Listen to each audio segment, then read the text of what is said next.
આયો મલતરને જેલે છોડાયો મામા તે કસને પસાડ્યો નરસિંહ મહેતાને મળ્યો કુંવરનામાં મેરો ભર્યો બાબાને કામ કર્યા મીરાના ઝેર પીધા રાણાને ભક્તિ મય કીધા તેની સુભદ્રાના વીર દ્રૌપદીના પૂરા ચીર અર્જુનનું ગાંડીવ તીર કૌરવો કર્યા તા ધીર દ્વારિકા દેશ જોયો મૂર્તિમાં મન મોયો સાંભળ્યા ને ભાલી જોયો ગમતીમાં પાપ જોયો ઉઠેલા રૂકમણ જોયો દેવભૂમિમાં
આપણી વચ્ચે પૂજનીય બાપુ ઉપસ્થિત થવાના છે તો એ પહેલા આપ સર્વે નમ્ર વિનંતી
બાપુ અહીંયા પહોંચે એ પહેલા આપણે સભામંડપ બીજું ઘણું બધું ઓછું જગ્યા ખાલી છે અને બધાના માટે સરસ વ્યવસ્થા થઈ રહેલી છે તો સર્વને આપણે વિનંતી કે પોતાનું સ્થાન સભામંડપની અંદર ગ્રહણ કરે અને પુરુષોમાં ભાઈઓમાં જે લોકો હજુ પાછળ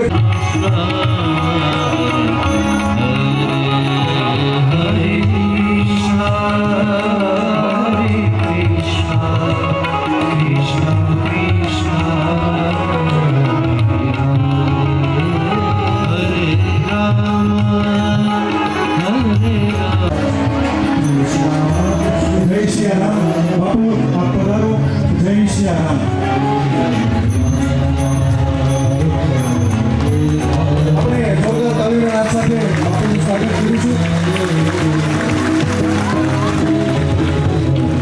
આપણો જોરદાર તાલીમનો નાદ શરૂ થવો જોઈએ સાથે જ આપણે અહીંયાથી જે ધૂનનું ગાન થઈ રહ્યું છે એ ધૂન પણ આપણે જોડે જોડે ગાન કરવાની છે પધારો બાપુ પધારો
અને કોરોનાની પૃથ્વી પર જ્યારે પૂજનીય આશીષ દાદાની કથા હવે આજથી શરૂ થવાની છે તે પહેલાં હું વેલજીભાઈ કલસરિયાની વિનંતી કરીશ કે શ્રીમદ ભાગવત કથાના ઉદ્બોધન પ્રસંગે સર્વ મહેમાનો ગ્રામજનો અને પૂજનીય વક્તાશ્રીનું શાબ્દિક સ્વાગત કરશે. 2 જ મિનિટમાં શાબ્દિક સ્વાગત કરશે, ત્યારબાદ આપણે આગળનો કાર્યક્રમ બતાવીશું.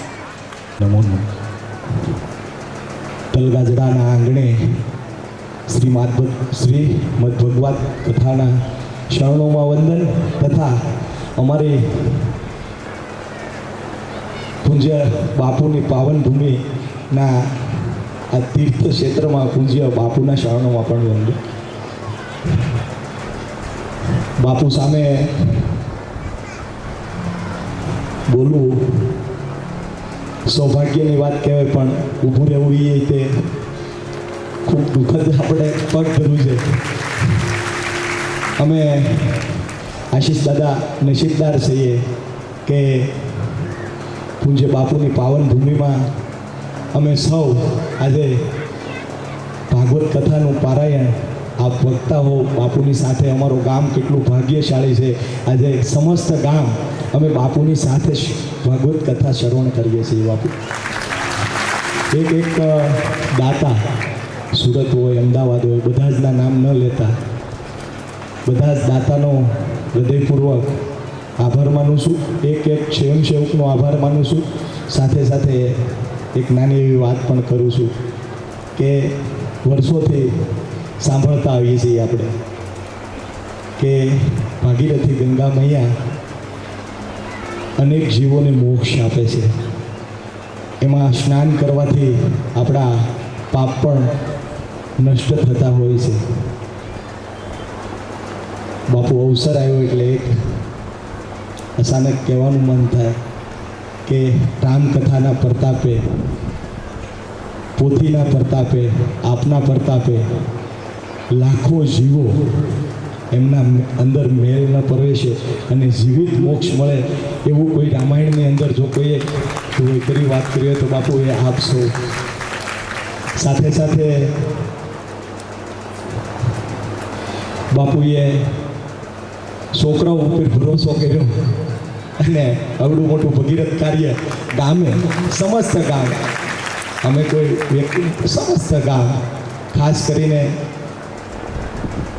રામચંદ્ર ભગવાન, કૃષ્ણ ભગવાન, ખાસ કરીને અમારા ચિત્રકૂટવાળા દાદા, પ્રાર્થના કરીએ કે બધું જ અમારું ભગીરથ કાર્ય પાર પડે. બાપુ સદાય અમને એવા આશીર્વાદ આપતા રહે, અમારા મનની અંદર કોઈ જ એવું કંઈ ઉદ્ભવે નહીં અને બાપુનો આવો ને આવો પ્રેમ તલગાજડામાં જે અવિરત પ્રેમ છે એ સદાય માટે પ્રેમ અમે નિભાવતા રહીએ અને એ પ્રેમને વફાદાર બની અને આખું જ ગામ કેવો બધો આનંદ છે, કેટલી બધી શાંતિ છે, કેવો બધો માહોલ છે.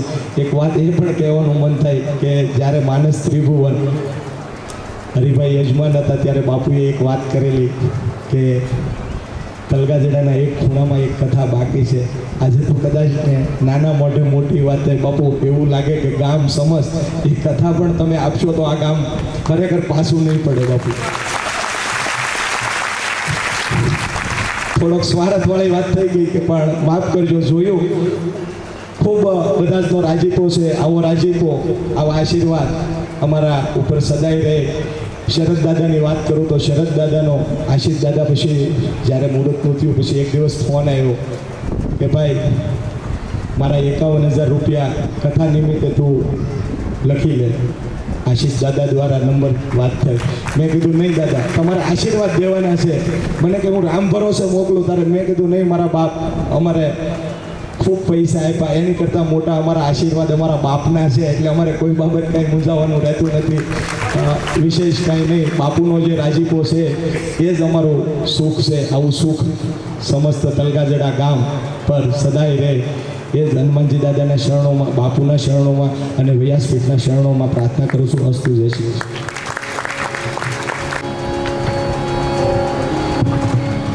ખૂબ જ આભાર વેલજીભાઈ આપનો. હવે આપણે ભાગવત કથા શ્રવણ કરવાનું કરીએ, પણ એ પહેલાં હું પૂજનીય બાપુને વિનંતી કરું કે બાપુ આપ તલગાજગડા ગામને થોડા આશીર્વાદ પાઠવો. આપની જ કૃપાથી હરમેશ હવે આવા ભગવત કાર્યો આ તલગાજગડી દ્રષ્ટિએ, તલગાજગડી આંખે બાપુ આપ નિહાળી શકો અને અવિરત આપની આંખમાં સત્ય, પ્રેમ અને કરુણા થકી અમને આશીર્વાદ આપતા રહ્યા છો, વરસાવતા રહ્યા છો અને હર હંમેશ વરસાવતા રહો બાપુ. માટે હું બાપુને વિનંતી કરીશ કે બાપુ આપ અમને રૂડા આશીર્વાદ પાઠવો.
સૌપ્રથમ આપણી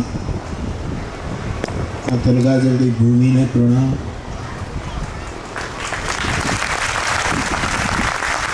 ત્યારબાદ આ ભૂમિ ઉપર આજથી 7 દિવસ માટે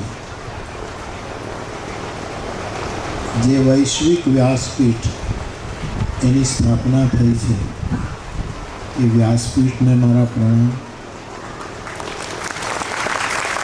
અને એ વ્યાસપીઠ ઉપર બિરાજિત સ્થાપિત પરમહંસોની સંહિતા એવા શ્રીમદ ભાગવત ગ્રંથ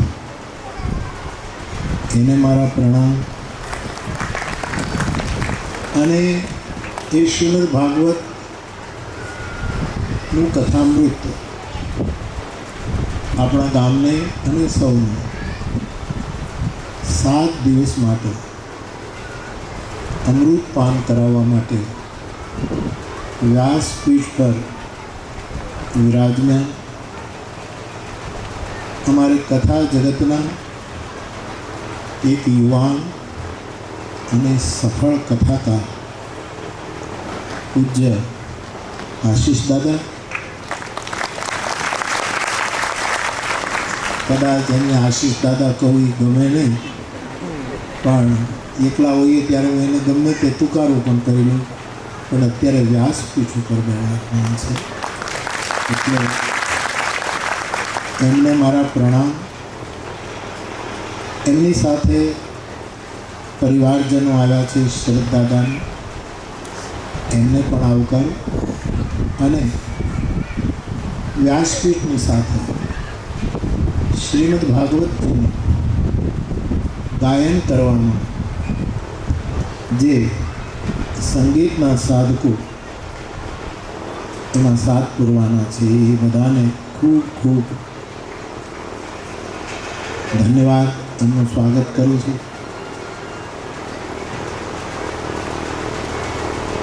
એકાદ વર્ષ પહેલાં કે એથી ઓછા સમયમાં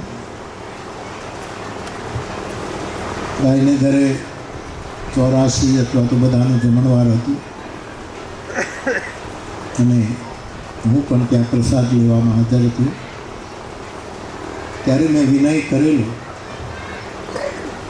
આમ તો આપણા ગામમાં હું આપને 60-70 વર્ષ પહેલાંની વાત કહું ત્યારે તો આમાંથી ઘણાનો જન્મ નહીં થયો હોય.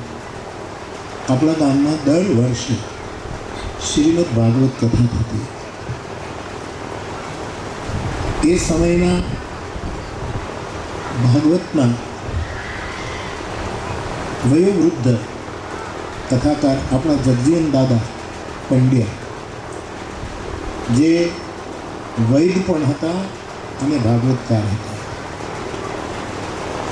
એમની ભાગવત કથા દર વર્ષે આપણા ગામમાં થતી. દર વર્ષે આખું ગામ સાધુ બ્રાહ્મણના જન્મના વારા લઈ લેતું હતું અને જગજીવન દાદા કથાના પ્રધાન વક્તા હોય અને એમના શાળા એ એમની સાથે એમને ટેકો આપવા માટે કથામાં વિરાજતા.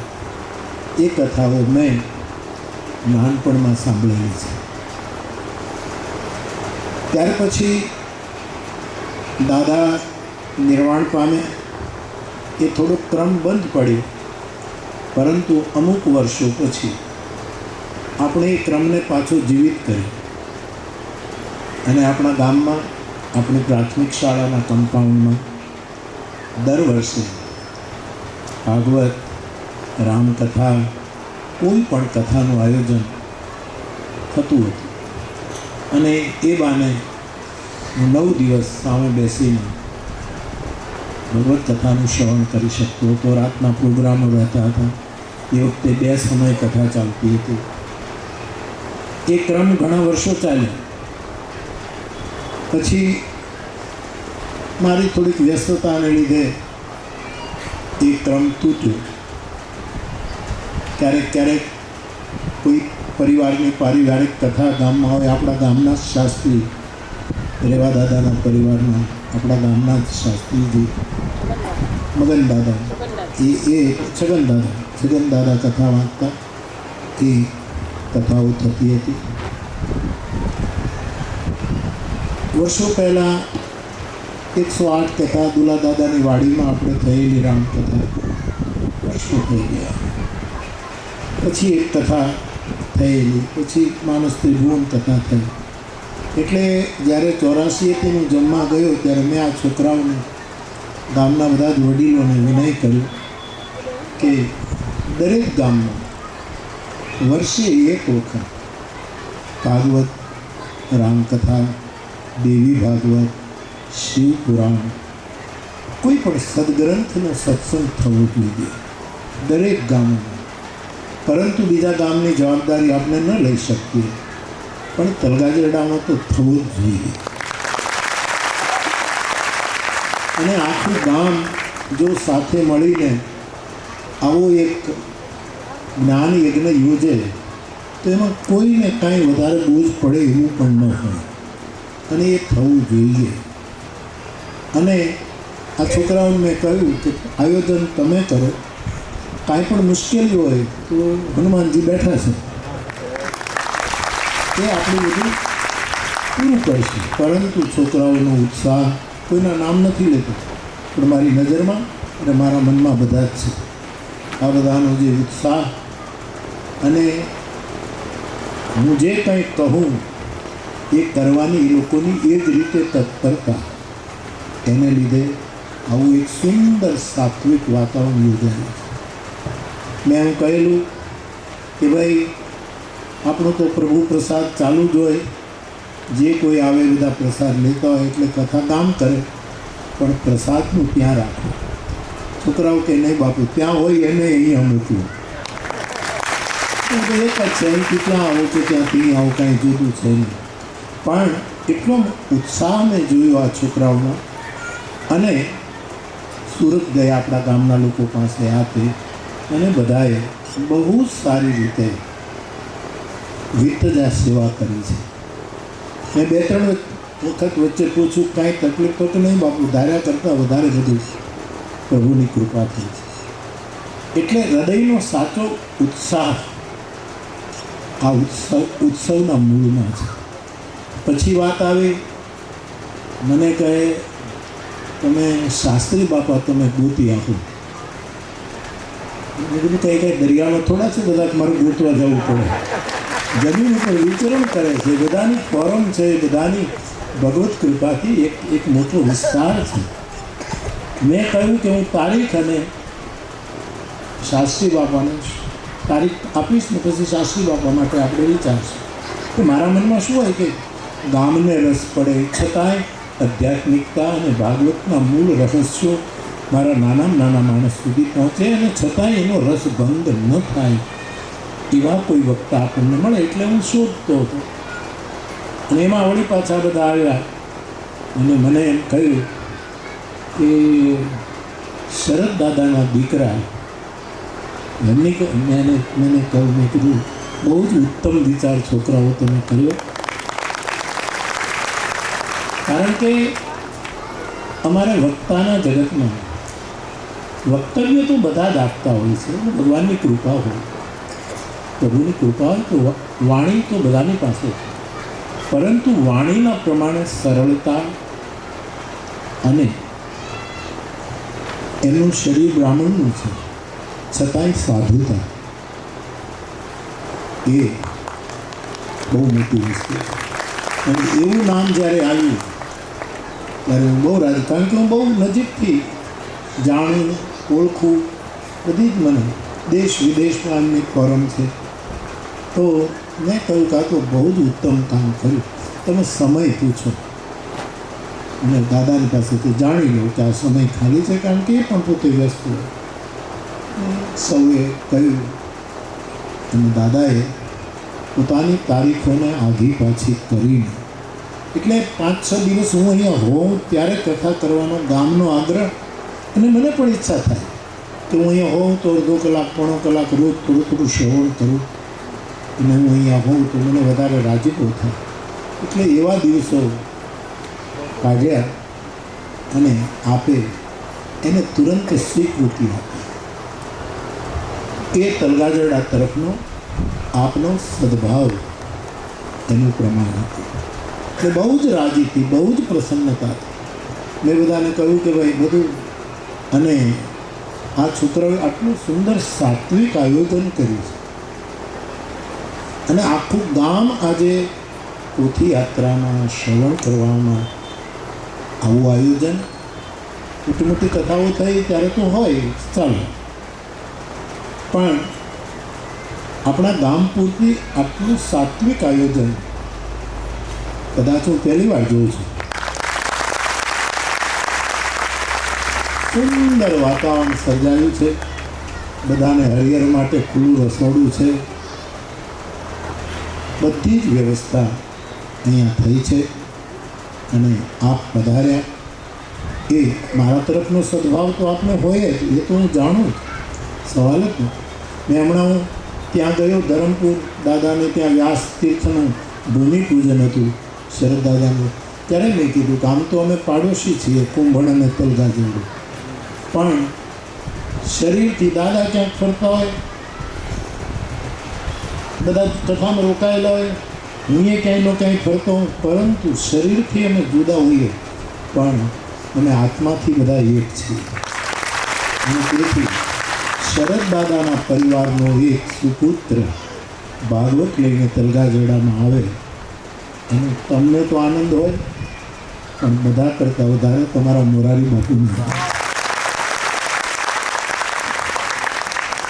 વિશેષ કંઈ મારે કહેવાનું નથી.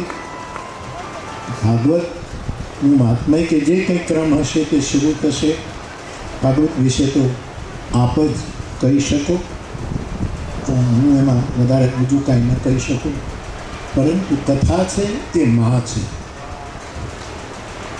હમણાં જ માતાજીનો એક શ્લોક બોલ્યા, નમસ્તસ્ય, એ બોલ્યા નમસ્તસ્ય નમસ્તસ્ય, એમ રામકથા હોય, ભાગવત કથા હોય, શિવકથા હોય, દેવી ભાગવત કે કોઈ પણ આપણા પુરાણની કથા હોય, કથા છે એ આપણી માં છે, એ માતૃ સ્વરૂપા છે. અમારે કૃષ્ણશંકર દાદા તપસ્વી ઋષિ હતા ત્યારે કથાના વિશે બહુ કહેતા કે કથા શું છે, કથા શું છે. પરંતુ આ કથા છે એ માતૃ સ્વરૂપા છે. અમારે લાભુ દાદા તો હંમેશા એમ કહે, યા દેવી સર્વભૂતેષુ કથા રૂપેણ સંસ્થિતા નમસ્તસ્યે નમસ્તસ્યે નમસ્તસ્યે નમો નમઃ. તો આપણે ત્યાં શ્રીમદ ભાગવતની પધરામણી થઈ છે. ભાગવતની પધરામણી એટલે સમજી લો દ્વારકાધીશ અહીંયા આવ્યા છે. કારણ કે કળિયુગ આવવાનો સમય થયો અને ભગવાન કૃષ્ણએ સ્વધામ જવાની તૈયારી કરી ત્યારે એમણે જ બધાએ કહ્યું કે હવે આપ જતા રહેશો ના, કળિયુગ આવે છે, અમારું શું થશે? ત્યારે ભગવાન એમ બોલ્યા છે કે હું આમ શરીરથી જઈ રહ્યો છું, પણ મારું આખું વાંગમય સ્વરૂપ, મારું ભીતરનું સ્વરૂપ હું શ્રીમદ ભાગવતજીમાં રાખીને જાઉં છું. જ્યારે તમે શ્રીમદ ભાગવતજીને પધરાવશો, એનું શ્રવણ કરજો, એનું ગાયન કરશો, ત્યારે હું ત્યાં સાક્ષાત હાજર રહીશ. એટલે તલગાજડામાં આપણે ત્યાં રામને મળવા માટે, અયોધ્યાવાળાને મળવા માટે દ્વારકાવાળા આવ્યું. તો સાક્ષાત ઠાકોરજી બિરાજમાન છે પોથીજીના રૂપમાં. એના વિશે તો હું કંઈ ન કહું, પણ મેં એક વાત હંમેશા કહી છે, આમાં તો આખા ગામનું આયોજન છે. નાનામાં નાના માણસથી લઈ અને મને બધા જ ફિગર પણ બતાવે કેટલું સારું યોગદાન. અને તલગાજરડા આટલું યોગદાન આપતું થાય એની મને બહુ નવાઈ પણ લાગે. કારણ કે આવી ટેવ આપણને પહેલાં નહોતી. અને કાંઈ પણ હોય વર્ષોથી જોઉં છું કે ચિત્રકૂટ કરશે. મોરારી બાપુ ખાડા પૂરવા આવી તો મારે પૂરવા ના ગામનું મોરારી બાપુ છે ને એ બધું કરશે, એ તો થાય જ. પણ આખા ગામનો આ વખતનો જે આ માહોલ છે એ ગામને શુકન થઈ રહ્યું છે. ગામ માટે બહુ જ આ ઉપકારક ઘડી છે. તો હું હંમેશા કહેતો રહું કે આપણે તો કોઈના પિતૃ પાછળ તો નથી, આ બેને સમર્પિત કરવા માટે કથા કરી. દ્વારકાવાળો ને અયોધ્યાવાળો બેઠા, આમાં કોઈના બાપ દાદાની પાછળ એનું મોક્ષ થાય એ તો બધા થાય જ. ભાગવતની કથા કરાવો તો થાય. આમાં તો એવું થશે કે ભાગવત કથા પૂરી થશે ત્યારે આ ગામનું તોરણ બંધાણું હશે, ત્યારથી આજ સુધીના બધાના પિતૃઓનો મોક્ષ. આમાં કોઈએ રૂપિયો આપ્યો હોય કે ન આપ્યો હોય એ વાત જ નથી. આમાં રૂપિયો તો બહુ રૂપિયો છે, એમ હું કયા કરું. રૂપિયો બહુ રૂપિયો છે, પણ આપની શ્રદ્ધા અને વિશ્વાસ આ પોથીજીને અહીંયા લઈ આવ્યો છે. અને દર વર્ષે આવું કંઈક થાય આપણા ગામ. અને સાહેબ વર્ષે 25-50 લાખ રૂપિયા ગામે સત્સંગ માટે ભેગા કરવા એ કંઈ બહુ મોટી વાત નથી. કપાસમાંય ફાયદો છે, આમે બીજું આડું અવળું આપણને આવડતું હોય, હીરાનું છે. એટલે નાનું મોટું આયોજન દર વર્ષે થાય એવું આપણે ઈચ્છીએ, પછી તો હરી ઈચ્છા. પણ અત્યારે જે આયોજન થયું છે એનાથી મને બહુ જ રાજીપો થયો છે. હું એમ કહું કે અમારે કથાના વક્તા કેવો હોવો જોઈએ, તો તુલસીદાસજી એમ લખ્યું છે લાવણ્ય નિધિ. લાવણ્યનું નિધિ હોય એની સાથે તલગાજરડું 2 શબ્દો વધારે જોડે. ભગવાનની કથાનો વક્તા લાવણ્ય નિધિ પણ હોવો જોઈએ, તારુણ્ય નિધિ પણ હોવો જોઈએ, યુવાન હોવો જોઈએ, તારુણ્ય નિધિ પણ એ હોવું જોઈએ. અને બીજું કારુણ્ય રૂપ નિધિ હોવી, એનામાં કરુણા હોવી જોઈએ. અમારી વ્યાસપીઠો એ કોઈ ધંધો કરવા નથી નીકળ્યો. અમારી વ્યાસપીઠ મને શરદ દાદા કહેતા હતા કે બાપુ આ વ્યાસ મંદિર જે અમે કરીએ છીએ તીર્થ, એમાં કોઈનો પૈસો અમારે લેવો નથી. એમણે ત્યાં બોલ્યા 16મી તારીખે કે મારા 2 દીકરા એટલા સંપન્ન છે એ બધું જ કરી શકે એમ છે, એટલે અમારે કોઈની પાસેથી એટલે મેં એમ કહ્યું કે બે દીકરા તો સંપન્ન છે, પણ દાદા તમે ક્યાં ઓછા સંપન્ન છો? પણ કઈ સંપન્નતા? ઠાકોરજીના ચરણની પ્રપન્નતા એ સંપન્નતા. રૂપિયા પૈસાનું તો જગતમાં કાંઈ અત્યારે તલગાજડાની જમીનના ભાવ જુઓ. એટલે દેશ વિદેશના લોકો અહીંયા રહેવા આવવાની કોશિશ કરે છે. ઘરના એક રૂમ આપ્યો તો ભાડા વધી ગયા છે, ઇલેક્ટ્રિકનું બિલ જુદું આપવાનું, નળના પૈસા જુદું. એવું તો આપણું હોશિયાર ગામ છે. પણ એ હોશિયારી આજે હનુમંત કૃપાથી આવા માર્ગે વળી છે, ત્યારે મારો ખૂબ જ રાજીપો છે. હું હંમેશા એમ માનું કે ભાગવતની કથા કરાવો એટલે પિતૃઓનો મોક્ષ થાય. એ તો થાય જ, ખાલી ઘરમાં પોથી રાખો ને કોઈ મોક્ષ થઈ જશે. એમાં બ્રાહ્મણ અને બ્રાહ્મણ કથા વાંચતો હોય ત્યારે પછી તો પણ મને મારું એવી શ્રદ્ધા એવી કરી કે જેના પિતૃઓનો મોક્ષ થયો હોય એના છોકરા જ ભાગવત બેસાડે. એ તો બીજું ઘણું બેહાડે, દાખલા બેહાડે, કંઈ નહીં તો એ બેસાડે. પણ જેના પિતૃઓનો ઉદ્ધાર થયો હોય એ જ આવું સત્કર્મ કરી શકે. ભાગવત સત્કર્મનો બહુ જ મોટો મહિમા છે. આપણે બધા જ ભાગ્યશાળી છીએ કે આપણી ભૂમિ ઉપર આ કથાનું આયોજન થયું. આપણું ગામ દર વર્ષે આવું કરે એવી આપણે કોશિશ કરીશું. વળી પાછું ક્યારેક ભાગવત કથા, ક્યારેક રામકથા, ક્યારેક શિવ કથા, ક્યારેક દેવી ભાગવત, બધા તરફ આપણે એનું. અને 5-7 વર્ષ આ ક્રમ આવશે ને તો ભાગવતકારને ખબર નહીં હોય એટલી તલગાજડાને ખબર છે કે આમાં આ પ્રસંગ આવે છે, આમાં આ આવે છે, આમાં આ આવે છે. એવું અમારું ગામ શ્રવણ કરવામાં તૈયાર છે. તો હું વ્યાસપીઠને પ્રણામ કરું છું. વ્યાસપીઠથી આપણને અમૃતપાન કરાવશે એ દાદાને પ્રણામ કરું છું. ગામને ખૂબ ખૂબ આશીર્વાદ તો હવે ભાગવતજી આપે, પણ છતાં ગામને ખૂબ ખૂબ આશીર્વાદ. મારી ખૂબ પ્રસન્નતા કે આવું કાયમ અમે યુવાનો કરી રહ્યા છીએ. બહુ સારું યુવાનો. અમારું નાના મોટું કંઈ પણ રાષ્ટ્રીય કામ હોય તો હું આ છોકરાઓને સોંપું, તમે ગામમાં બધું કરી અને એને સોંપવું એટલે બધું જ પરફેક્ટ આ લોકો કરે છે. એ પ્રભુની કૃપા છે. હવે આપણે દાદાને સાંભળીએ અને હું પણ જેટલો સમય મળશે કથામાં આવતો રહીશ. કે હનુમાન જયંતિના ઉત્સવો શરૂ થાય છે એટલે ભીડ પર પણ મારે લાભ લેવો હોય એટલે હું ભાગવતનું શ્રવણ કરીશ. છેલ્લે સત્યમ પરમ ધીમહિ એને પ્રણામ કરીને વ્યાસપીઠને પ્રણામ, આપ સૌને પ્રણામ. જય સિયારામ.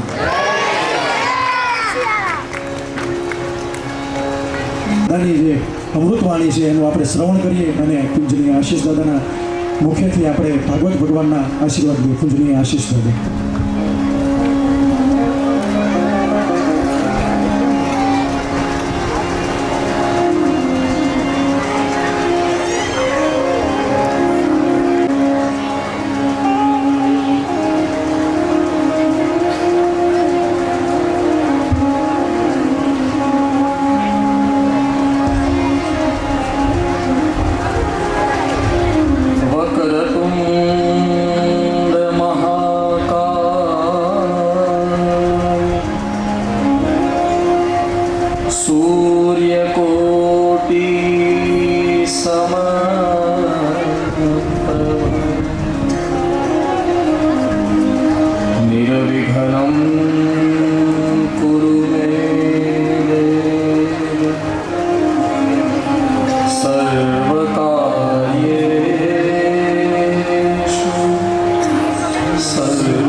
नमो शम्भवाय च मयोभवाय च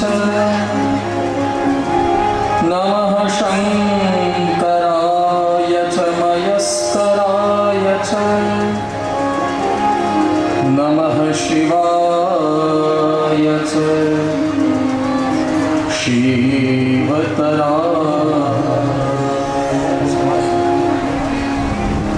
वासनात् वासुदेवस्य संस्थितं भुवनत्रयम्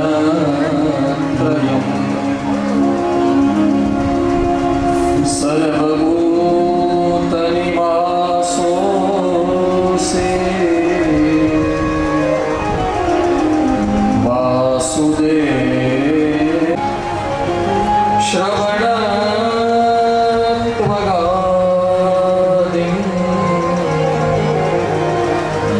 प्राणान् नमो भगवते पुरुषाय तुभ्यं प्राणान् नमो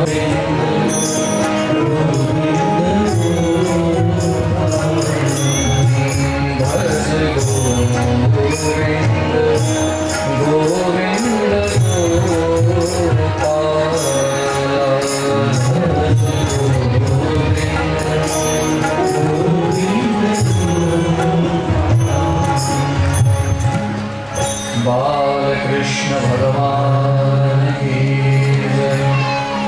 राजा रामचंद्र भगवान की जय। सद्गुरु भगवान की जय। श्री गोवर्धन नाथ की जय। ओम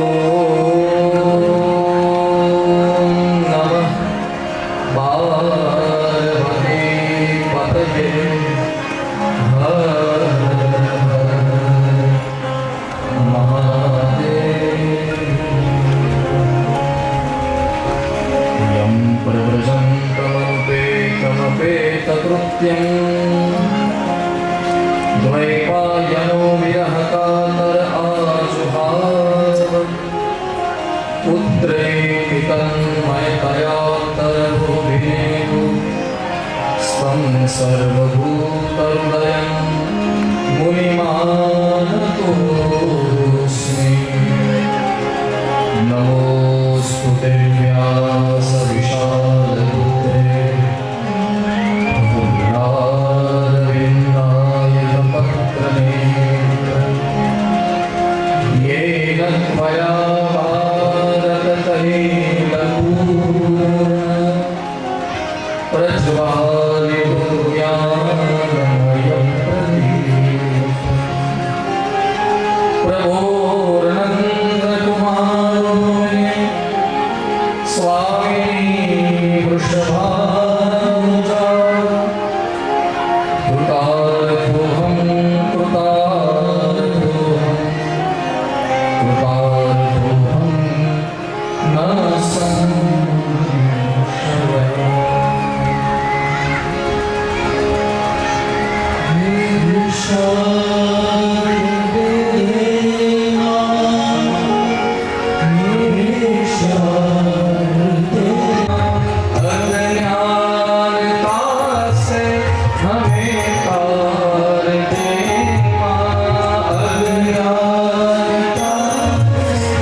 कृष्णाय वयं नमः।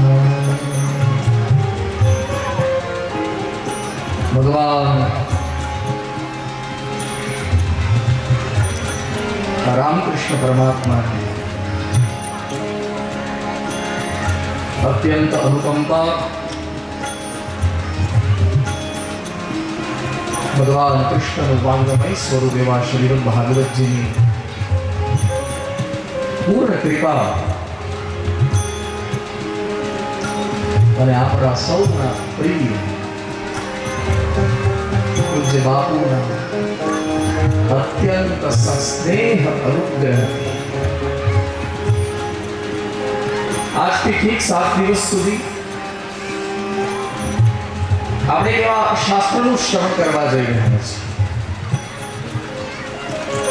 પ્રથમ તો આ શાસ્ત્ર કેવું એ જ યોગ્ય નથી. કદાચ અવિનય થઈ જાય, કદાચ અવિવેક થઈ જાય. આ કોઈ શાસ્ત્ર નથી, આ કોઈ ગ્રંથ નથી, આ કોઈ પુસ્તક નથી. આ સારું ઘોષણા કરે કે કલિકાલ છે, પ્રત્યક્ષ પરમાત્મા મળવા કઠિન હોઈ શકે,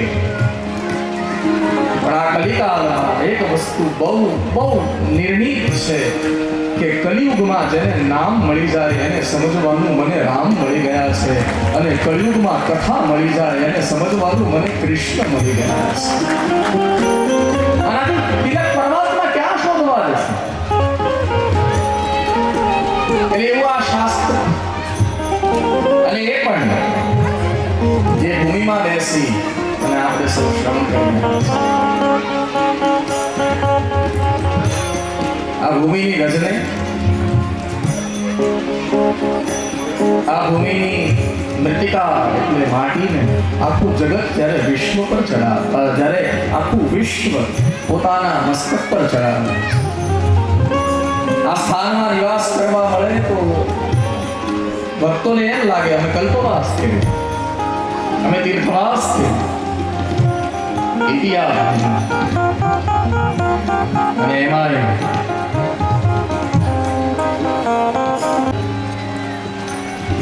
કંઈ પણ નિવેદન કરતા બહુ નાનો પડી જાય.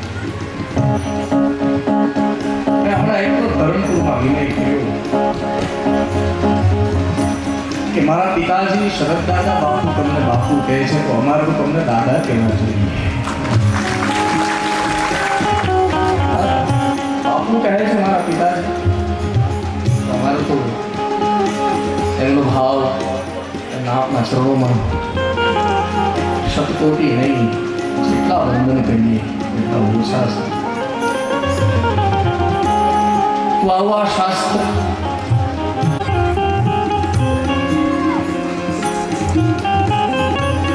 એટલા માટે વેદમાં ગંગાજીનું એક નામ છે બ્રહ્મદ્રવ્ય.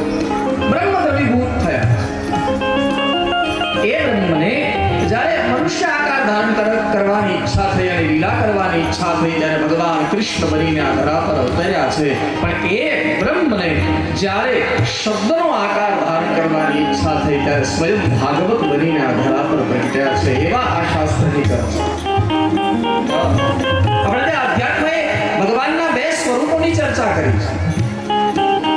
ભગવાનની એક સેવાની મૂર્તિ હોય અને ભગવાનની એક શ્રવણની મૂર્તિ. મંદિરમાં જે બિરાજે છે ને ઠાકોરજી, એ ભગવાનની સેવાની મૂર્તિ.